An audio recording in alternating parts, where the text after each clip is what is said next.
Good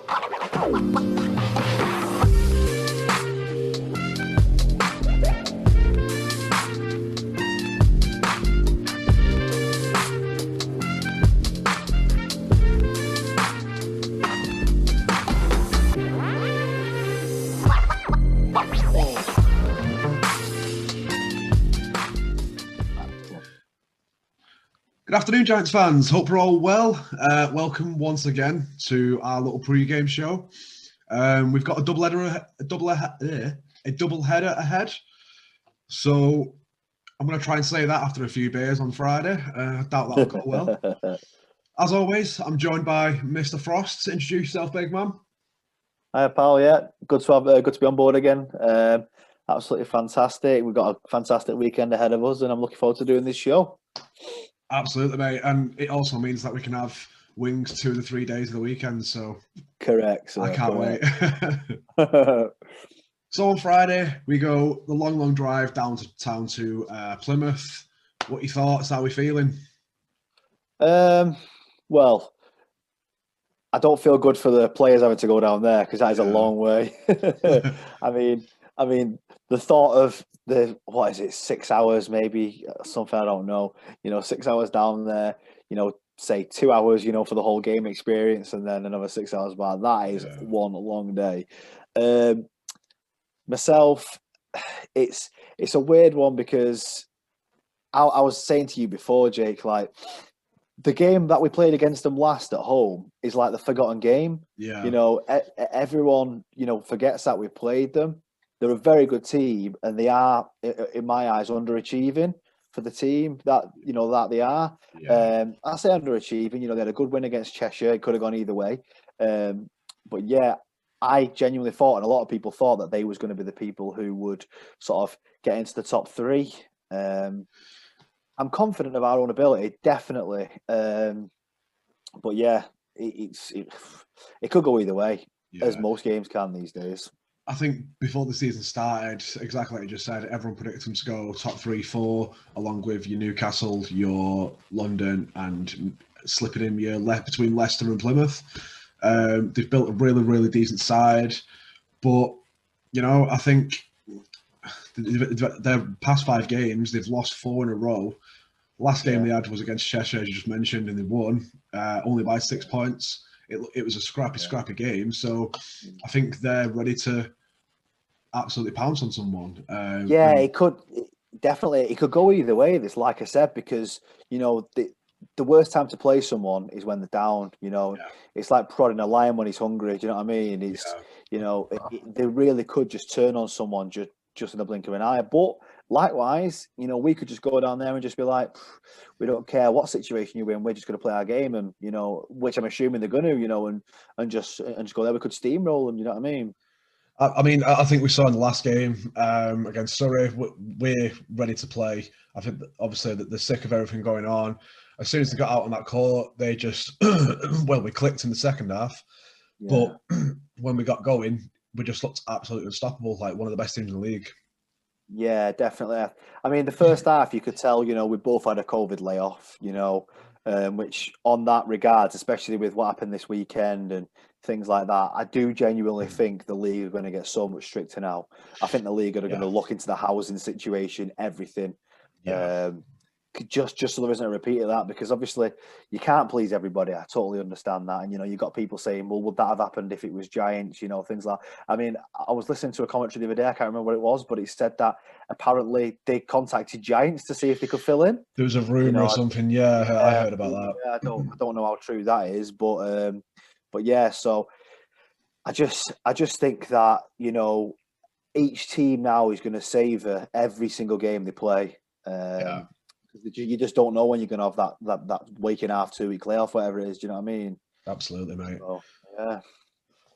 Well, let's dive into the Plymouth game. So we've both got our notes up. I say our notes. Jordan's absolutely roared away with this one. Let's start off. What about the bigs? What we saying, man?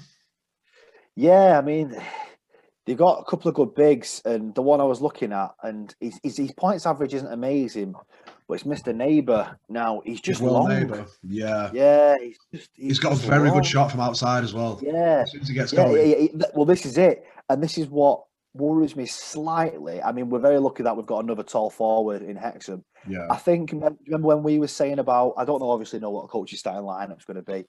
They are, they do shoot a lot of 3-pointers because obviously they've got the bigs who can.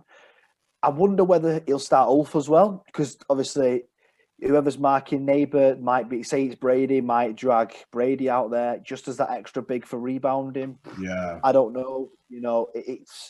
It could really go either way. But yeah. Well, I think isn't there starting centre that Prince guy, Prince Ivor, is he called? Yeah, Prince Ivor, yeah. Which makes me think would Hexham be guarding him? But if that's true, then that's absolutely fine. Because I've just got up the stats from Prince Ivor in the last game against us. He only got 6 points, played 22 minutes. So he's only played just over half the game. So it depends. I mean, they only had 3 subs on that day as well. That's one thing.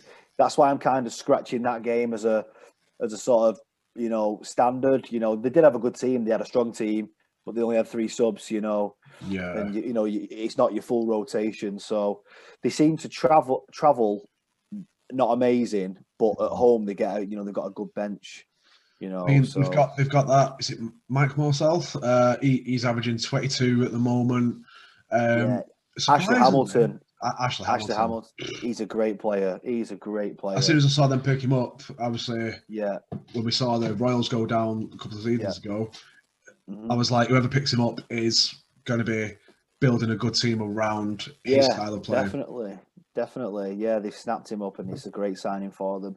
There's not really anyone that, because when I was doing, the pre-game, looking at the stats and things like that, there's not, apart from Ashley Hamilton, there's not really anyone I'm overly worried about. No. Matchups wise, I mean, Ashley Hamilton forward, it's probably going to be DJ marking him, I'd imagine. Yeah. Who's by probably, up there with our best defenders, if not one of the best in the league. Yeah. So that's going to be an interesting battle. The other interesting thing was DJ got 10 points in the last game against them. Yeah. It was one of his better games for us, and he got he had a good defensive game as well. So some interesting matchups across the court that they are going to come out fighting. Interestingly, Breon Brady only got 5 points in that game, but really?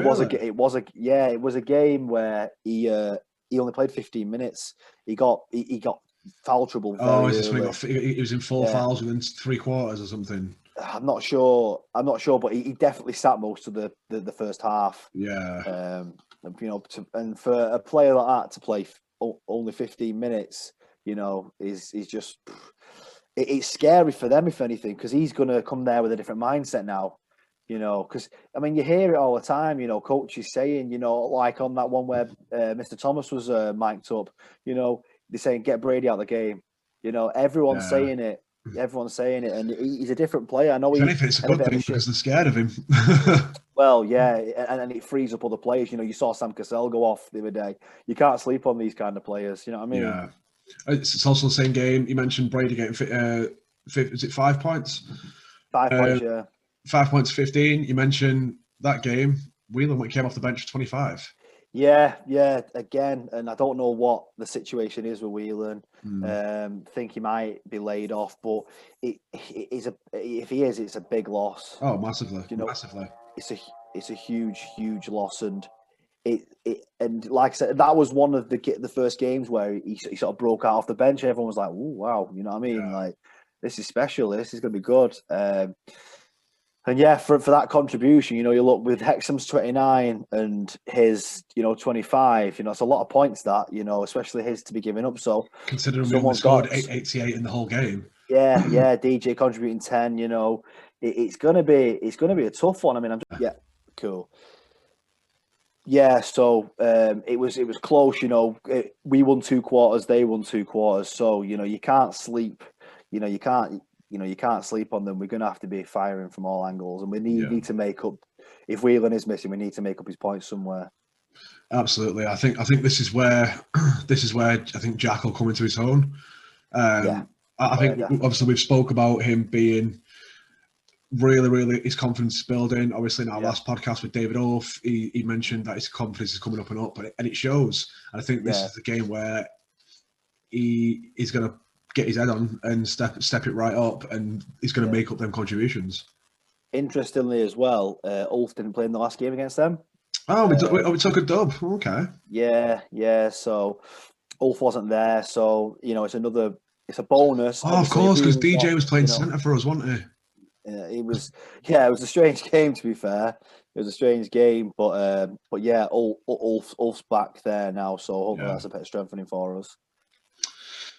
I mean, like we've said, of the two, I would prefer. Obviously, I want to win both, but of the two, I'd rather beat Plymouth for us.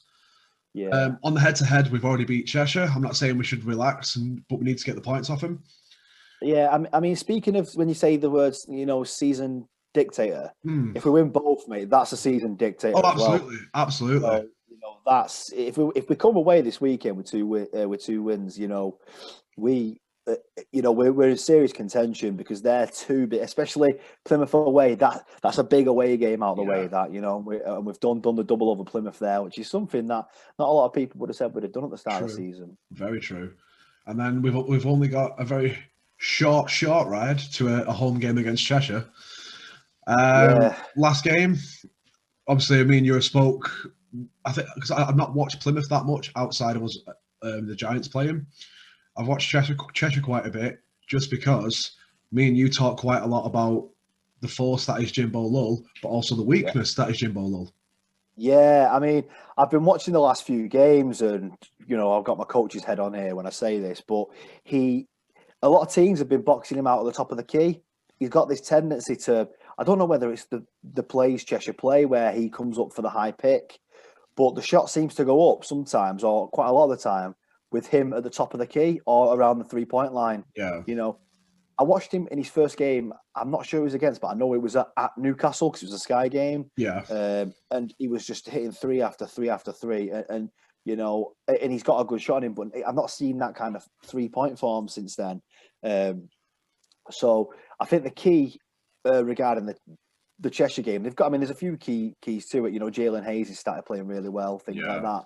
But we need to get the two guards out of the game and Jimbo Lull out of the game. We need to smother them, and Brady will have a plan for Jimbo Lull. He had a plan in the last game against him. And Mr. Ulf, he did a sterling job against him as well. So he had his number by a long shot last time. So yeah, of course. And it was his first game back as well. Yeah.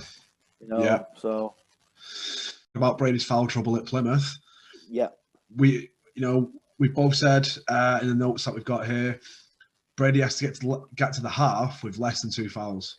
Yeah, and this is going to be a common fixture in the pre-game shows where we say this because you need your reliable big to be under 3 fouls going into the second half. Yeah. The game gets scrappy. You're obviously more likely to foul when you're more tired. Realistically, unless it's a good foul, you shouldn't be fouling in the first half. Really, yeah. Do you know what I mean? And I've said it before. He's channeling that aggression. He's a very passionate guy and he's a very emotional guy. And if we get Brady in any game, this isn't just the Plymouth game. This isn't just the Cheshire game.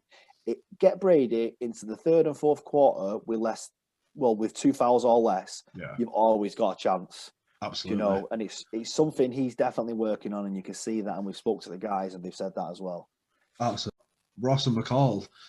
Now, they've had a couple of standout games, McCall being one of them, the 28-point game with 8 points going to the fourth. But I know it's a standout game, but do we watch him for the rest of the game, or do we just have to not let him close out the game? We know, and Danny Byrne more than anybody knows Mike McCall's game. Yeah. And we know he can fade in and out. He can come in and out of games. You know what you're getting with Karen Ross. You know what I mean? You know what you're getting. But Mike McCall, you literally don't know what Mike McCall you're going to get. I remember on that first game when they played against us, when they signed him and he was cleared in time, and I thought we're going to be in for it here, because obviously our memories was his 50-point game for us and things like that. Do you know what I mean? Yeah. But again, I think they've got a very strong guards position. But the way our guards are playing at the moment, I wouldn't be surprised if Jack Hudson marks him for the majority of the game. I mean, absolutely same, mate. I think he's just he's gonna stick like to a it like glue. rash. Yeah. And he's a quiet guy, Mike McCall, but you can always tell when he loses his head, and he does lose his head. Yeah. You know, he throws up wild shots that look great if they go in, but it's like, oh, someone was right in your face there, mate. You know, if he's getting if he's getting smothered a foot behind the 3-point line and no plays are going, like exactly like you said, he's going to throw up a wild shot, like a Hail Mary, hoping it goes in. And if we do that 2-3 times within the game, not necessarily in short succession, but I think that's his head gone. Yeah, and the thing is, you know, we spoke because they are 2-point guards, them two. Do you know what I mean? They are 2-point guards, and I don't think either of them are adapting well to being a shooting guard. And I think any team that's organised, you know, defensively, you know, can stop them. Yeah. You know, we saw us go into a zone which worked fantastically against them. Absolutely. You know, three at the top, 2 at the back, because they're not going to beat us on rebound. They might have Jimbo Lull, but our bigs are miles better than them. Yeah. You know what I mean? Faster, stronger than him. Yeah. So that isn't an issue. When we played that, it was in the bit where we mentioned about Jordan Whelan saying they don't know what they're doing. They didn't know what they was doing. No. Because they had nothing. They had no motion, offense, anything to get round this zone defense, you know. So we beat them on speed. I think because we don't really have now. Apologies to the coach and players if this comes across wrong. We don't really have a good transition from defense to offense, as in speed, setting up, good. What we do have is fantastic awareness of going up the court, setting up our plays, and getting there. We're very good at that 8 to 12 seconds shot clock, but under 5 seconds, under 6 seconds transition, I just don't. I think if we do try and win a shot clock possession, we just go for a 3. Now, obviously, it has worked in the past, but I do think that our best possessions come between the 8 and the 12, 14 seconds on the shot clock, where we've got time to set up, get our screens, and get our runs going. Yeah, agreed. And the thing is, when you're playing plays, I've said this to the kids that I coach. You know, when you're playing plays, it's easy to become a robot. The design of a play is so at any point in that play, if you're open, you can take that shot unless it's a better pass. You know, and it's because and I'm not saying this is what Giants do, but I'm saying in the situation, it's easy to think, right, well, I've got to end this play over there. Yeah. So you just naturally think that, well, you know, because there could be easy shots passed up, or, you know, where if he takes a dribble, it could be an easy shot. Do you know what I mean? So, I think it's hard. I think out of the lot, because I have watched a lot of other teams, and we look very organised. Outside of the top 3, we're right up there. Do you know what I mean? And you know, there's a lot, like I've said before, there's not a lot of offenses where I think, what are we doing here? You know, I think it's that click that we have, and obviously we spoke about this in the past, where they all seem like a very tight knit group. You can tell by the way they interact with each other on and off the bench. We've talked about the bench reactions. That energy they have as a team is fantastic. Now, we have recruited very well, and we have recruited big names, but we've also recruited in a sense of these guys are going to work together rather than pulling together big names here, left, right, and centre, and just kind of hoping they merge. Yeah. I tell you, who could be a really useful player for us in this Cheshire. You're going to say Zach Powell, aren't you? Zach, genuinely, he's had his better games against them. Mm-hmm. You know, there's nothing worse for a point guard like Mike McCall, because him or Karen Ross, they take it in turns kind of thing. But there's nothing worse having for them, someone smothering you like Zach would. Yeah, who is faster than you, stronger than you, because he's faster and stronger than both of them. Do you know what I mean? And especially when they're on the ball, you know. And I think he could be a very, very useful player for us. Yeah. You know, I really do. I'm not necessarily saying he's going to start. He might do, he might not. But, you know, he's going to be a very useful player for us, definitely. Now, here's an interesting one. Now, I was talking to my dad about the last game against Surrey, and he said when Zach came on, he had a belting game. He was quick, he was up and down, he was driving in, he was dishing off. And I was like, exactly. And a really not strange statement, but he said something that I kind of thought, oh, that's not a bad point. Now, it can come across as as an arsey way, like against that, but it's with no intention of that. My dad's words were, why don't they put him on third and fourth quarter and rotate him in, because he's five more fouls. That's not taking him a credit away from him as a player, but he's just going, look, that's 5 more fouls you can give. Yeah, no, it's definitely a good point. And I saw, was it in the last game or the game before, where he was on 3 or 4 fouls, I think, and Danny just kept him on, and used him as that. Because the thing is, mate, if he's going for a steal, like your dad rightfully said, I mean, it all depends on the game situation. Yeah, it really does. If you're 15 points up, 20 points up in the first quarter, you can quite easily, put him on for the whole second quarter. You know what I mean? But if you're chasing the game, or say, for example, you draw in the game, you've got a few fouls to give, maybe put him on in the third, because 1 out of 3 of them fouls, he's going to get a steal. Yeah. Do you know what I mean? It's going to be a steal, and I always think when you score off a steal, it's an energizer. So absolutely. It's definitely a good point. It's a big momentum change. I mean, we saw in the final this weekend just gone, and with London coming back with a stupid 15-1 run, I think it was, the momentum just off of a turnover, and they went on a ridiculous run. It really does. And, even when you've got a crowd in there, it deflates them. So, yeah, definitely. It's a great point, that your dad brings, could use him in the third and fourth. I mean, we'll just have to, it really does depend, because, like, in the game, the last game against Cheshire, that was on Sky, we could quite easily have, if we'd have carried on in that second quarter with how we did in the first, I wouldn't be surprised if we'd have rotated the bench even further. Yeah. Charlie Britton getting a game in the second half, people like that. So no chill Joe. Yeah. We're talking about last game against Cheshire. 17 points for Alex. Yeah. Now, we've said this before. Alex is a constant mismatch. Yeah.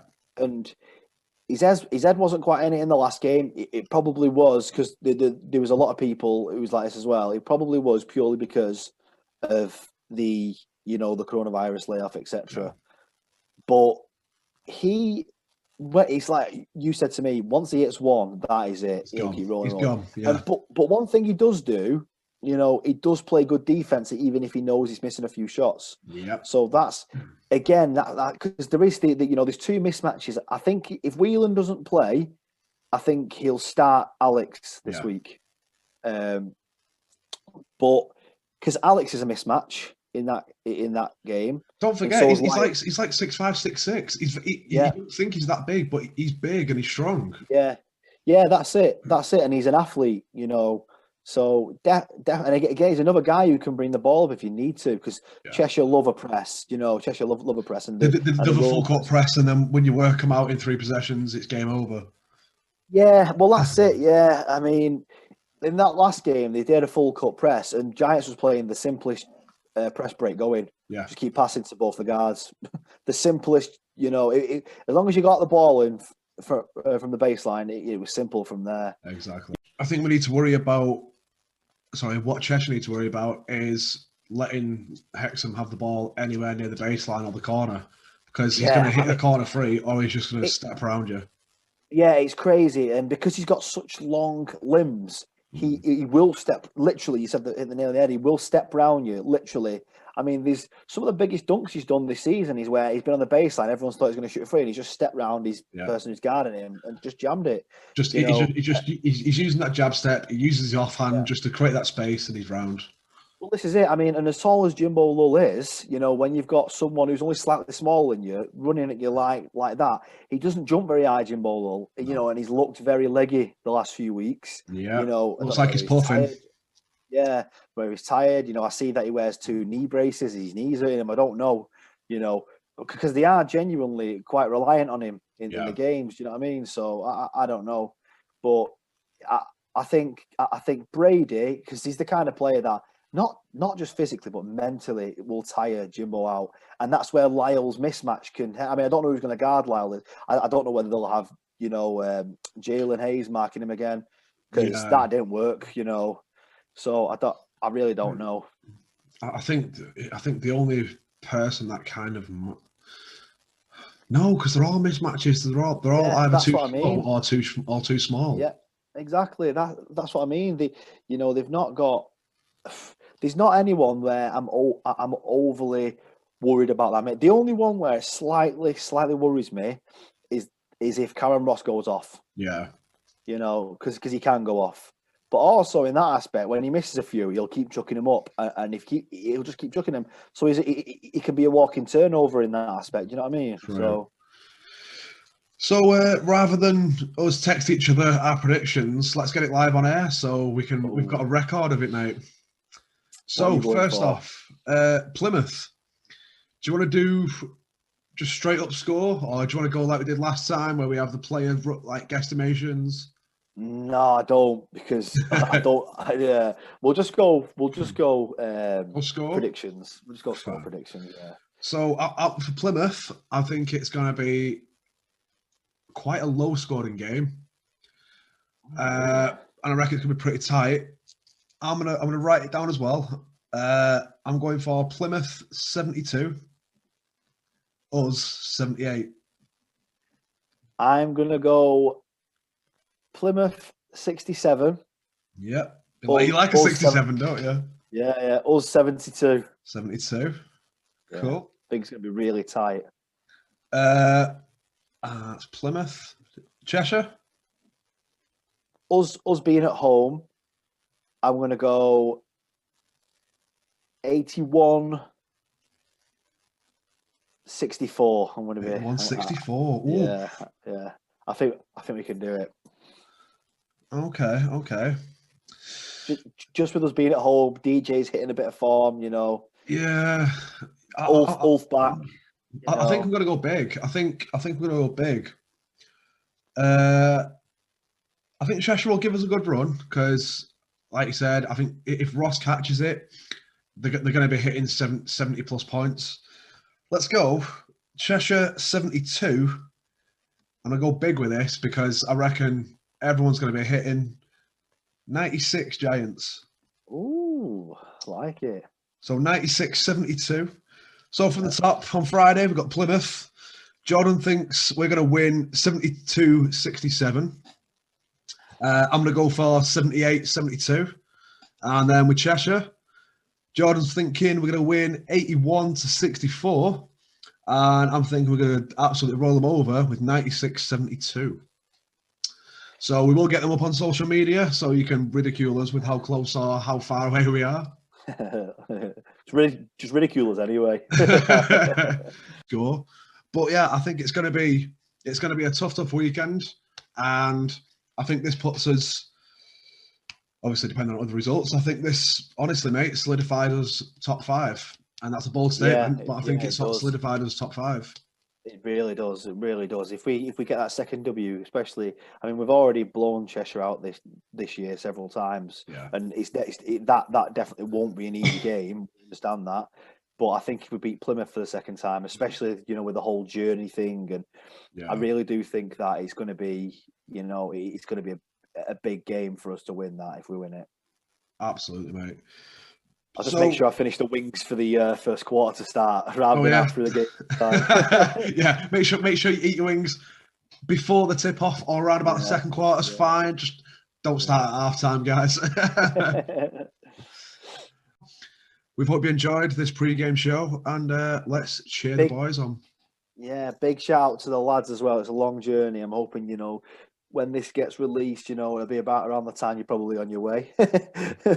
So you like to have our soothing voices to keep you going, guys. Yeah. We've had to do a slightly longer one because obviously we've done the double header, but we're really proud of how you're doing, guys, and keep it up. Keep strong, stay refreshed, get your head down on the way there, and then get the cans in on the way back. Get the old bottles of water as yeah.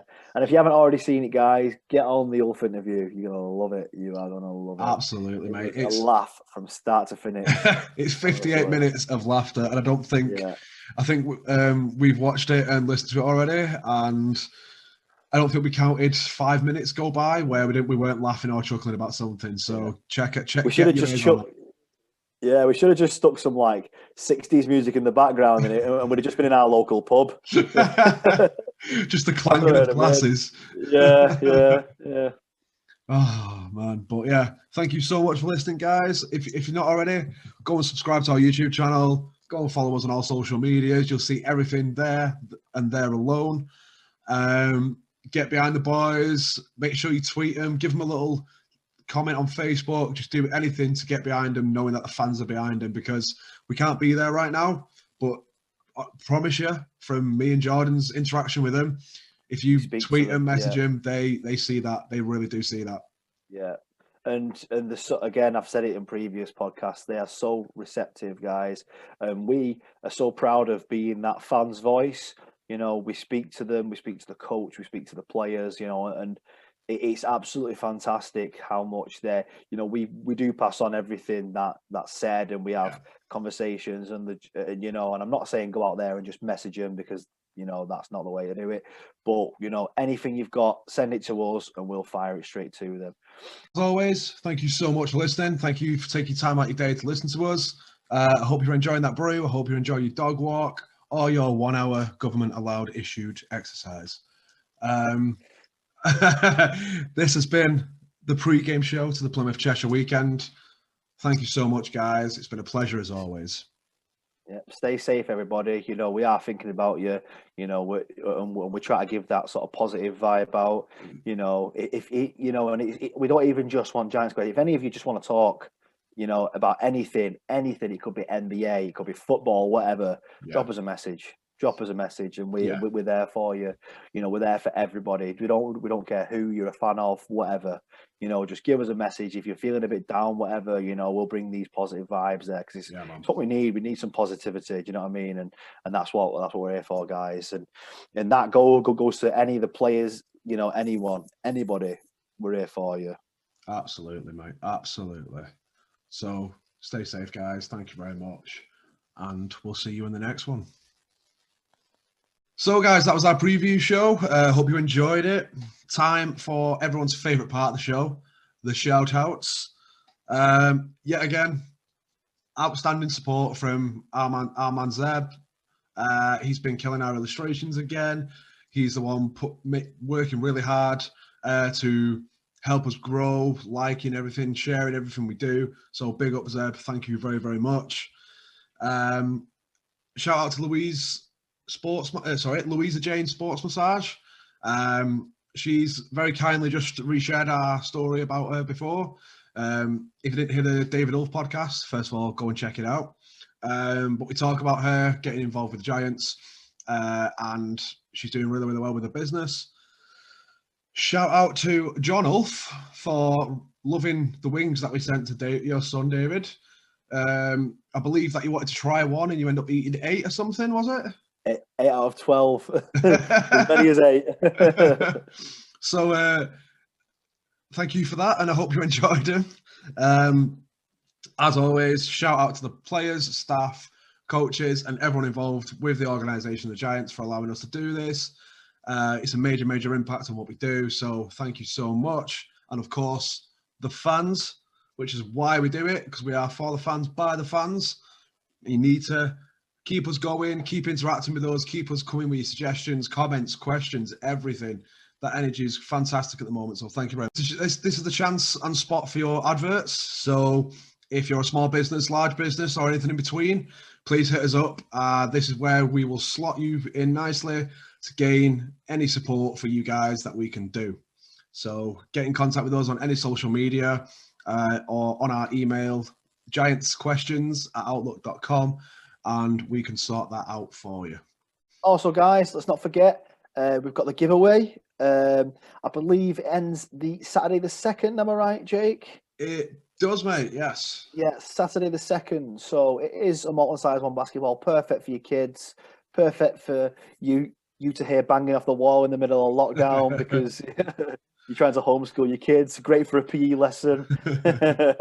But yeah, if you go onto our Instagram, guys, or, you know, it doesn't necessarily need to be on Instagram. If you want to just email us in or direct message us, just put your name in there. But we really would appreciate if you go onto our Instagram, You'll see a cool picture which was done by our artist Seb.